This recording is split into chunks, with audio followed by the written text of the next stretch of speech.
안녕하세요. 물럼수 주간입니다. 오늘은요, PPT 형식의 동영상을 만들어 보았어요. 제가 예전에 연구원이기도 하였고, 지금은 선생님이고, 또 물론 대표 아닙니까, 그죠? 그래서 아이들의 성장 발달에 미치는 금붕어의 영향, 뭐 이런 거를 뭐 기사도 찾아보고, 논문도 찾아보고 해서 이제 방송처럼 한번 해보려고 제가 이걸 만들어 봤습니다. 조금 재미있게 봐주시고요. 좋아요와 구독 눌러주세요. 자, 우선 엄마 아빠들이 고민하는 것들이 대부분은 교육적 가치, 정서 발달, 사회성 발달, 인지 발달, 기본 지식, 그리고 가족 활동 이런 거에 대해서 고민을 항상 하세요. 대부분은 이제 취학 아동들도 초등학생 정도 아이들을 이제 고민을 많이 하시거든요. 중학생만 돼도 사실 엄마 아빠랑 함께 있는 시간이 적기 때문에 고민들을 많이 안 하시고 이제 본인들이 사회생활을 해야 되는데, 초등학생이나 미취학 아동들은 이제 그런 부분들이 항상 걱정이신 것 같아요. 그래서 보면 교육적 가치에서 이제 금붕어는 처음에 생명의 소중함, 그죠? 그 다음에 이제 요 아이들이 일상적으로 어떤 책임감, 밥을 먹고 물을 갈아주고 하는 것들에 대해서 이제 알게 되고, 그러면서 이제 또 얘네들이 죽을 수 있잖아요. 그죠? 아프기도 하고, 그런 것들에 대한 생명 존중, 그런 것들을 가르치는 게 가장 기본인 것 같아요. 이런 거는 이제 부모님들께 제가 여쭈어봤었고, 실제로도 그렇게 아이들이 한다고 하더라고요. 그 다음에는 이런 아이들이 이제 정서적 발달이 엄청 좋은 것 같아요. 저희가 매체를 보다 보면 요즘 이제 유행하는 쇼츠나 틱톡 같은 경우 너무나 짧고 아이들이 자극적인 거를 좋아하잖아요. 그런데 조금 정서적으로 안정이 되려면 사실 궁뎅이 붙이고 앉아있는다라는 표현을 쓰잖아요, 우리가. 그래서 엉덩이가 좀 무거워야 하고 아이들이 좀 진중해야 되는데, 그런 거를 가르치려면 이게 조금 정적인 그런 행동들을 할 수 있는 그런 취미 생활이 좋은 것 같습니다. 그게 금붕어가 좀 그렇죠.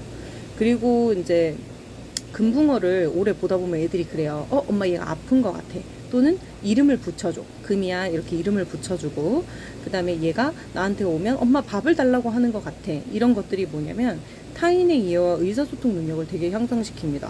특히나 미취학 아동들은 더 하고, 아직 이제 10살이 채 되지 않은 우리 초등학교 1, 2학년 애들은 엄청 좋아요.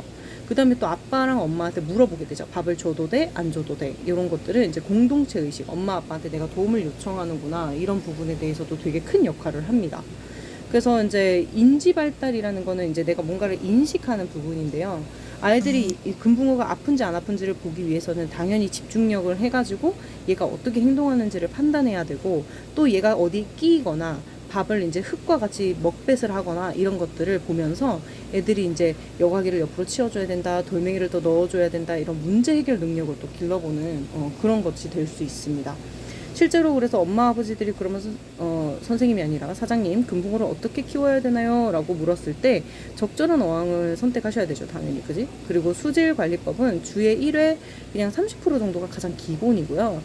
수온은 20에서 23도가 좀 편하기는 합니다. 근데 우리 태국에서 온 애들은 이제 히터기를 좀 다르셔서 26도에서 28도 이렇게 유지를 하시는 것도 추천을 드리고 있기 때문에 수족관에 항상 물어보시니 좋을 것 같습니다.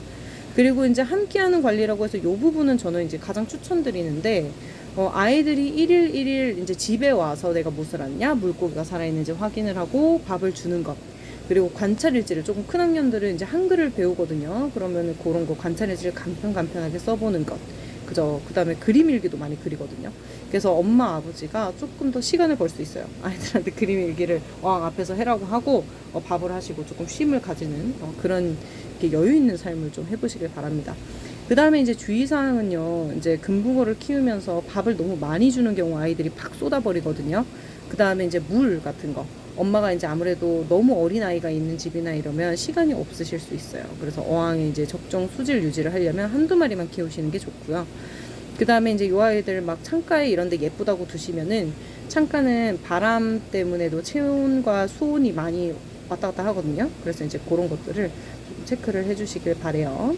자, 어쨌든 가족 활동에 도움을 제가 주는 선생님으로서의 말씀을 드리면요, 함께 어항을 꾸며보시고, 그 다음에 이제 금붕어에 관련된 동화책들 진짜 많아요. 그래서 제가 이제 가르치던 학생 중에는 한글을 겁나 빨리 뛴 친구가 하나 있어요.